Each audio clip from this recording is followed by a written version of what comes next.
Coach, let's start even before the game started last Saturday afternoon at the coin toss. I think it was the second week in a row you decided to defer and put your defense out there first.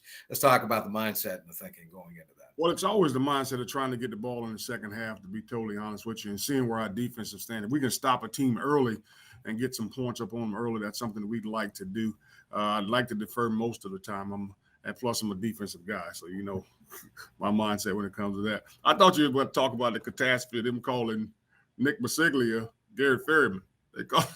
Oh, You didn't hear that, did you? Yeah, he walked out. He had on 49. I guess the guy thought it was 40. And he said Garrett Ferryman going out for the coin toss, and so I was calling Basiglia Ferryman all day long. So I can't. When I put those headphones on, I can't hear anything except me, which is boring, by the way. Speaking of defense, Coach, in the first half, I realized that you wanted to get a better start. A&T was able to move the ball, and they got 3 scores on the board, but 2 of those were field goals. So I know there's no such thing as a moral victory, but stopping them, stopping their offense after some pretty long drives and holding them to 3 points was big.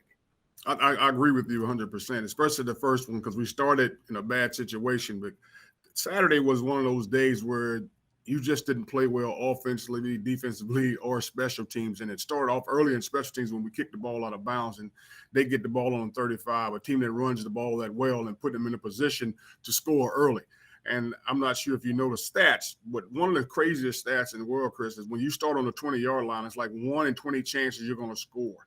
But when you start on the 40, the minus 40, it's 1 in 8 chances. So it's a crazy situation. So for our guys to go out there, start out on 35-yard line against a great team like North Carolina A&T and hold them to a field goal, I was with you 100%. I agreed that we did a good job out there. We just couldn't get it going the way we needed to get it going on offense early. Yeah, it was a 2-score game midway through the second period. It was 13-0. They were on top, but the drive that your offense went on was spectacular. 96 yards, 14 plays, 5 minutes and 43 seconds of ball control, and DeAndre Hicks with a dynamic running backwards, flipping catch from George Martin. And it was Nick Basiglia, not Garrett Ferryman, who kicked the extra point, by the way. I knew that much. And it was 13-7. You were right in the ball game. We were definitely in the ball game. It was a situation where we felt good about it. And we've been there before, Chris. It's not a situation where we've been behind and we panic and things don't go the way we want to go. We always stay the course. It's a 60-plus minute game like we always talk about. Our guys are staying the course. They were doing the things they needed to do. It just later on, it just kind of fell apart for us. But we're definitely in the game at that time. Yeah, you're still in the game, early in the third period. But before that, you gave up a long kickoff return following the touchdown, and 20 seconds after you scored, they scored again. I thought at that moment in time that might be the backbreaker of the game. It proved not to be, but still, there had to be a lot of dejection, and I'm not so certain what happened because it occurred on the sideline you were on. It was across from where I was, and if you could tell me what you saw on the tape as far as special teams play. Well, our thinking behind the whole kick to begin with, we were thinking, let's sky kick it, make them fair catch it.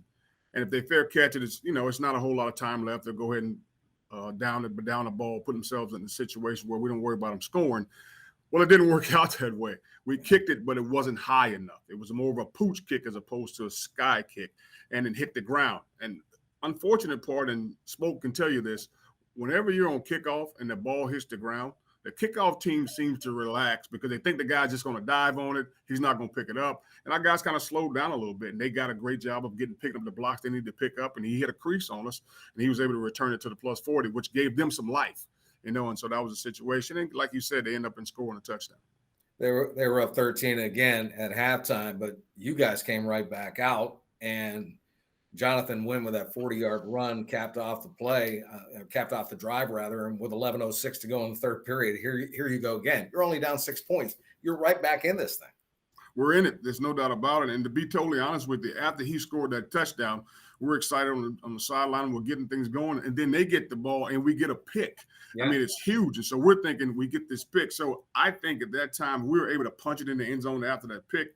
It's a totally different game. But I think when we didn't punch it in, kind of was a letdown. We started tackling very poorly. Then we weren't tackling the way we were tackling in the first half, and things kind of unraveled on us. Yeah, it was a great pick by Ricardo Watson too.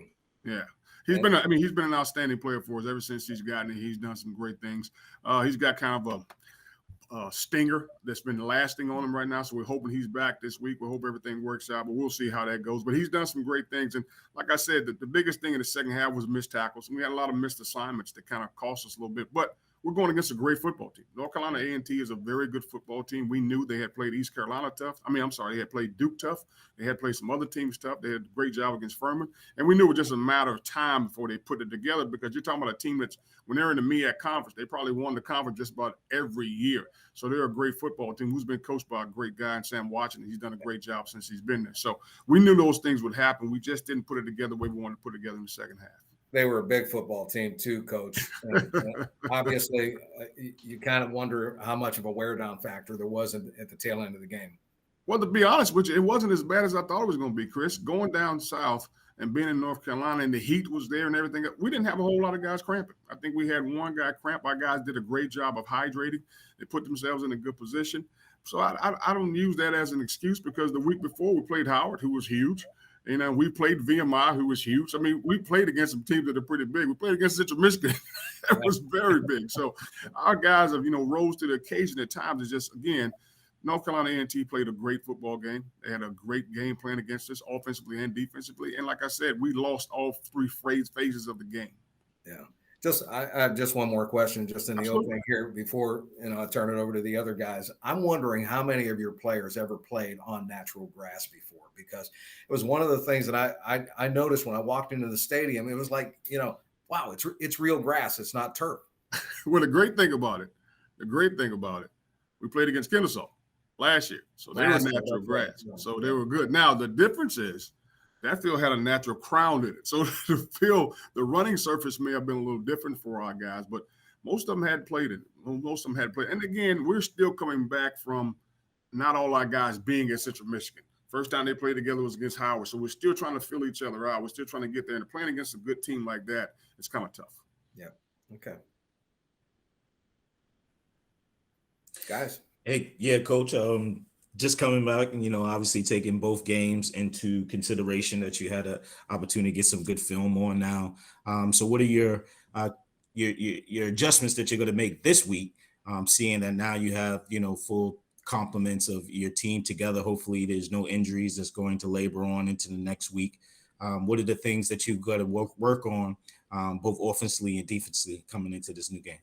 Well, I know, Smoke, defensively, this is a totally different team with Charleston Southern. Charleston Southern is basically a 10 personnel team. They play 10 personnel. The most dynamic player on their team is their quarterback. So we got to make sure, we got to scale it back a little bit. We got to run to the ball. We got to make sure we become more of a sure tackling team on defense. And offensively, again, great front four, just like they did last week. So we got to do a better job of front blocking these guys and making sure we're getting the holes that we need to have a John Wynn break a 40-yard run. We got to get our running game a lot more established this week. We didn't get it established last week like we wanted it to. They only gained, I think, 84 yards or 54 yards, something along those lines. We didn't play well with the running game, so we got to get better at that. But defensively, we just got to get ready for this quarterback. He does an outstanding job. Like I said, it's not downhill like we faced last week. They don't have a power game. They don't have a counter game. They don't have an ISO game. It's all zone read stuff, so we got to make sure we're ready for that. So it's a different aspect of what we're looking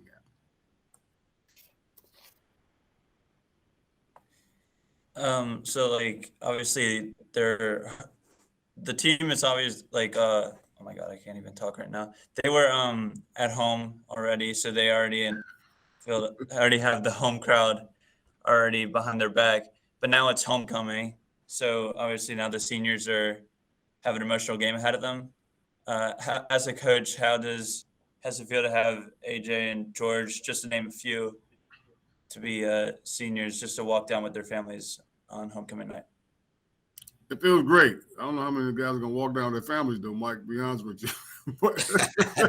I don't think that's ever happened in history. No, that's not going to happen, Mike. That's senior day. But no, I'm with you 100%. I think it's going to be great. It's a lot of our guys' last homecoming game. They're excited about it. They all asked, hey, Coach, can we wear white? So, they're going to wear what they want to wear. They're excited about the game. But they got a good team coming in here, so you can't get too excited. You got to make sure you're ready to play this football game and know what's at stake.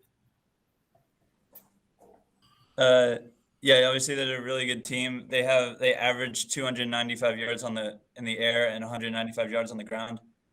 what are the keys to stopping that high-powered offense despite their record already?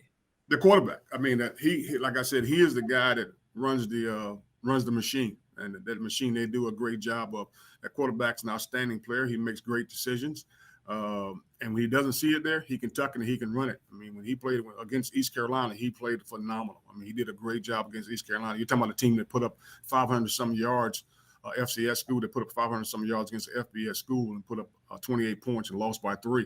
So we know what we're up against. We know the guy that we're about to face, but that daggum quarterback's an outstanding player. And they got a running back who's also very good. They got a very good offense. It's a very potent offense. And the defense, like I said, that front four, they've added some weapons to it, since they did in the spring. So we're trying to make sure we're good there.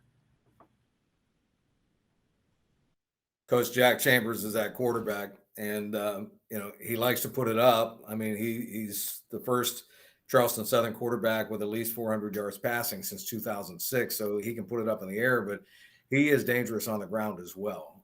What's the biggest factor with him that you have to watch out for? Is it passing or is it running? To be totally honest with you, Chris, it's kind of both. And what I mean by that is when he drops back to pass the ball, we got to make sure we keep him in the pocket. We can't let him scramble. He does a great job of getting on the edge. So his running ability to get open and throw the ball is extremely important. So we got to make sure we keep him in the pocket. We got to make sure we shut the receivers down and get our hands on receivers and bang them, because he also does it on the timing.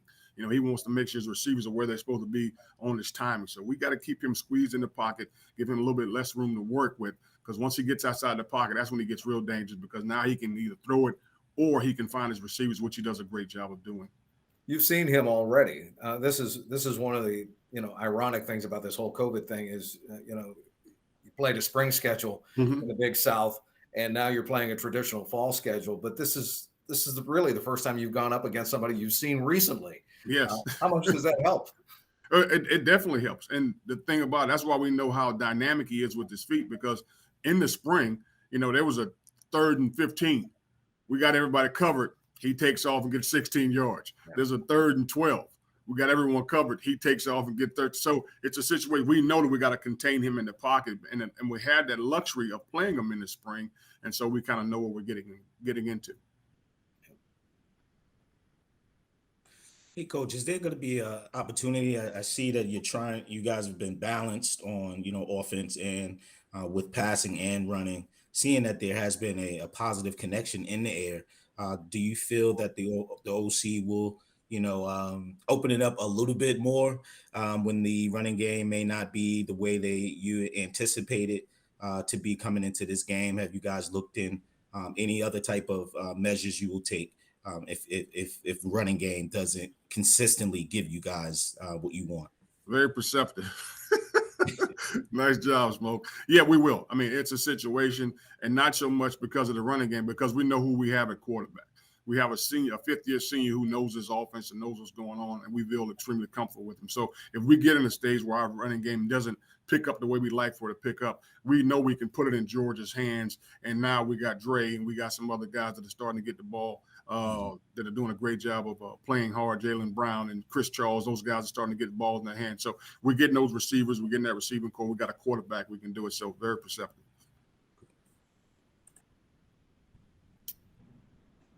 Any other questions for Coach?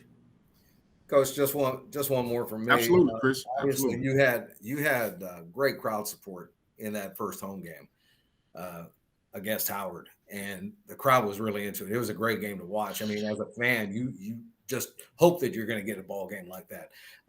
Obviously, carrying over into the homecoming game this Saturday, I'm sure you're hoping to get a crowd like that again. And what did that mean to you as the head coach, hearing those screaming fans, and what did it mean to the players? I think, Michael kind of went in that direction early on, talking about the homecoming crowd. I think it's going to be great for our guys, Chris. Like you said, Howard was the first game we had played here since 2019. So now to come back, and the second game here is homecoming.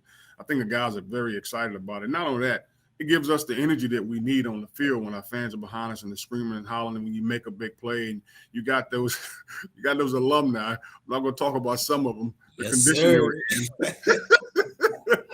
But they will be in the building. Some of the conditions, some of those alumni were in the stands and having a good time. Those are the things that that excite you. And our guys hear those things. They hear those alumni screaming and hollering, let's get it going and stuff like that. So it's always exciting to have, 2,100 people or 2,500 people, however it was here, screaming for us and know that we're behind us 100%. You definitely didn't schedule a cupcake. No, let me tell you something. There are no cupcakes on this schedule. I can tell you that, Smoke. There are absolutely none. I mean, every week is a battle. But I tell our guys, we got to take it one play at a time, one day at a time, one game at a time. That's how you got to play. You can't look forward. You can't look back. You got to take it for what it is right now and understand it's a present and it's a gift.